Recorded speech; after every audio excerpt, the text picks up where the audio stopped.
Have you ever felt that the more you think, the more the world pulls away from you? That every time your mind reaches deeper, people look at you like you're speaking a foreign language? It's not just in your head. Society doesn't just ignore deep thinkers, it fears them. Not because they're wrong, but because they see truths most people spend their entire lives trying to avoid. Like a glitch in the matrix, the intelligent person reminds others that their reality might be built on lies. And nothing terrifies the average mind more than being exposed to a truth it didn't ask for. Hey, if you're into philosophy, deep psychology, and no BS self-growth, hit like, subscribe, and drop a comment telling us where you're watching from. Now let's get real. From Socrates, who was sentenced to death for corrupting the youth, to Galileo locked away for proving the earth moves, to Tesla mocked and erased for thinking a century ahead of his time. History proves it. Society doesn't hate stupidity, it hates disruption, and nothing disrupts collective comfort like an awakened mind. Schopenhauer, one of the most brutally honest philosophers to ever live, said that intelligence is less a gift and more a curse. Why? Because the clearer you see the world, the more you realize how little people want it to be seen. Intelligent people become a problem, not because they are loud, but because they are clear. And in a society built on denial, clarity is violence. Think about it. When someone walks into a room with physical strength, we admire them. They're seen as protectors, leaders. If someone's wealthy, we may envy them, but we still aspire to reach that level. Even beauty, as superficial as it can be, is rarely met with hostility. But intelligence, real, deep, penetrating intelligence, that's different. That makes people tense, uncomfortable, defensive. Not because the intelligent person says anything offensive, but because their existence feels like an unspoken challenge. It's not admiration, it's suspicion, because intelligence doesn't just impress, it reveals. And what it reveals are the cracks, in logic, in beliefs, in egos. You see, strength and wealth are external. They don't challenge our identity. But intelligence, that touches something sacred, our self-perception, because we define ourselves by how we think. So when someone shows us a deeper way of thinking, it threatens the entire structure we've built our lives on. Schopenhauer saw this. He knew that the masses weren't just indifferent to truth, they were hostile to it. Not out of evil, but out of fear. Fear that they might have to question the things they were taught never to doubt. Fear that everything they believed, everything they assumed about the world, might not just be wrong, but meaningless. This is why the intelligent person often becomes an outsider, not because they don't belong, but because they no longer fit the script everyone else is blindly following. And the moment you stop playing your role in the performance, everyone starts to treat you like a threat to the show. Psychologists call it the mirror effect. But for the intelligent mind, it's more than just reflection, it's confrontation. A deep thinker walks into a room and instantly changes the atmosphere. Not because they try to, but because their very presence exposes what others are trying to keep buried. They don't need to say a word. They simply are the reminder that someone else sees more, understands more, thinks deeper. And the average mind? It can't handle that. Most people go through life with a fragile layer of beliefs holding their identity together. They aren't seeking truth, they're seeking comfort. And when you speak a truth that threatens their comfort, they don't get curious. They get defensive. It's not that they disagree with you, it's that you've made them feel something they weren't prepared for. Inadequacy, confusion, doubt. People say they want honest conversations, critical thinking, open dialogue. But what they really want is validation. And when a deep thinker enters the picture, validation becomes impossible, because you're not there to flatter their worldview. You're there, whether you mean to or not, to dismantle it. You don't fit into their boxes. Your questions don't have clean answers. Your thoughts don't stop at the surface. And that alone is enough to make them uncomfortable.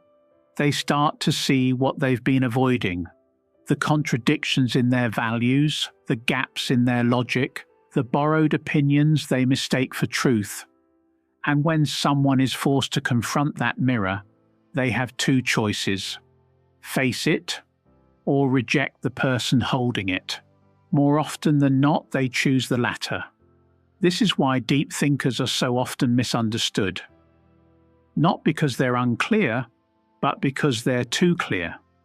They cut through the noise and expose the mechanisms people use to survive mentally. The brain resists anything that forces it to restructure its belief system. It's like psychological homeostasis, and the more intelligent you are, the more your presence becomes a disruptor to that balance. This is why conversations that start as interesting quickly turn cold. Why people change the subject when things get too real. Why the thinker, again and again, is left speaking into silence, while others rush back to the safety of small talk. It's not personal, it's defensive. Your mind is a threat to their narrative. Your clarity feels like criticism, even when you're being gentle. This is also why intelligent people often feel invisible. Not because no one sees them, but because no one wants to, because to truly see them would mean seeing the gap between what is and what could be, and that kind of gap makes people feel small. Schopenhauer believed that truth had a blinding quality. Not everyone can look at it directly. Some need filters, shadows, stories to protect themselves from it. But the intelligent person lives without those filters. And by simply existing, they become a walking contradiction to the world's comforting illusions. This is the tragic beauty of intelligence. It grants vision, but costs connection. You become the mirror that no one wants to look into, because it doesn't just reflect their face, it reflects their limits. The world rewards confidence, not depth. In social settings, at work, in politics, people aren't drawn to those who think the most. They're drawn to those who appear certain, even if they're wrong. Certainty sells, simplicity spreads, and nuance? It gets drowned out. This is the cruel irony. The more carefully you think, the more isolated you become. The more questions you ask, the fewer people want to hear them. Because society doesn't want thinkers, it wants believers. People who fit the narrative, follow the rhythm, and never question the conductor. The deep thinker is punished not just for being different, but for being difficult to digest. They don't offer quick answers. They offer uncomfortable questions. And in a world addicted to speed and simplicity, that makes them inconvenient. Take a moment and really think about the people society elevates. Not the wisest, not the most reflective, but the loudest, the most confident, the ones who simplify complex problems into digestible slogans and emotional sound bites.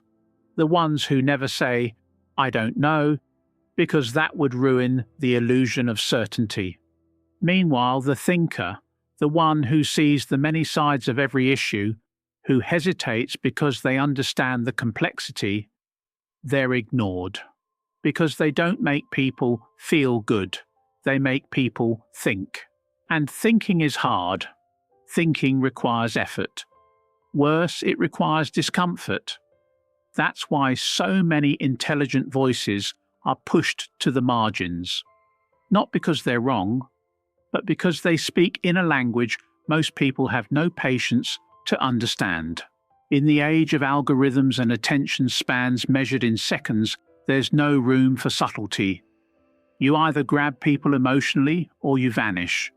So the thoughtful voice, the philosophical mind, the nuanced perspective, it becomes background noise in a world screaming for dopamine. And this isn't new. It's been this way for centuries. The prophets were stoned, the philosophers were exiled, the scientists were silenced, the writers were censored. Why? Because intelligence disrupts power, and power doesn't thrive on truth, it thrives on control. Schopenhauer saw this clearly. He didn't romanticize intelligence as a heroic trait. He saw it as a lonely burden. Because the more you understand, the harder it becomes to play along with the games people call normal life. You see through the pretenses, the lies we tell ourselves to sleep at night, the myths we pass down because they're easier than facing the void. And once you see through it, you can't unsee it. You can't go back. You start to notice how shallow most conversations are, how predictable most people's beliefs are, how often people argue not for truth, but to protect their identity. And the more you try to speak honestly, the more people look at you like you're the problem. Because they don't want the truth, they want comfort. And comfort can't coexist with clarity. This is the paradox. In a world that desperately needs wisdom, it chooses noise. In a world starving for meaning, it worships distraction. And so the intelligent are left outside, not because they have nothing to offer, but because what they offer requires something most people refuse to give: attention, effort, and the courage to confront themselves. The truth is, people don't fear intelligence itself, they fear what it shows them about themselves.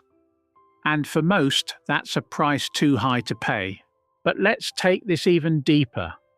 Why does intelligence, true raw intelligence, trigger such visceral discomfort in others? Why does a clear mind ignite fear when it should inspire growth? The answer lies in evolution. For most of human history, survival didn't depend on being the most intelligent individual in the tribe. It depended on belonging, being accepted, being liked, because isolation meant danger. Rejection from the group wasn't just emotional, it was existential. Our ancestors thrived in tight-knit groups where harmony equaled safety. Anyone who disrupted the group, questioned the norms, or challenged the status quo became a liability, and liabilities were cast out. So what happens when someone walks into that tribe with a mind that sees what others don't? They're not celebrated, they're marked. The same instincts that helped ancient humans survive now work against the intelligent individual. The brain sees that person as a threat to stability. Modern neuroscience backs this up. Studies show that when someone feels intellectually inferior, the amygdala, the brain's fear and threat detection center, lights up. Not just slightly. The same circuits activated by physical danger, a predator in the dark, a punch thrown, a fall from a ledge, are activated when someone feels outmatched intellectually. In short, your ideas might not be violent, but to the brain, they feel like an attack. So what does society do? It protects itself by mocking the thinker, by dismissing the questioner, by labeling the philosopher as arrogant, negative, too serious, or weird. Because if we discredit the person, we don't have to confront the uncomfortable truth they bring. This is why those who seek truth often end up walking alone, not because they chose isolation, but because they were exiled by people addicted to illusion. You start noticing that most people don't want to be free, they want to feel free. They don't want to understand the world. They want a version of it that doesn't challenge them. They say they want growth, but what they really want is reassurance. To be told that who they are is already enough, that their beliefs are correct, that the way they live is justified. But intelligence doesn't offer that. It offers awareness. Awareness that maybe you're wrong, maybe you've been asleep, maybe the things you've built your life around aren't as solid as you thought. And that kind of realization doesn't make people clap. It makes them retreat. So what becomes of the intelligent mind? It either bends to fit the world, or it breaks away from it. Some choose to stay silent, to play dumb, to smile and nod in rooms where their thoughts would only create tension. Others become bitter, resentful of a world that punishes depth and rewards performance.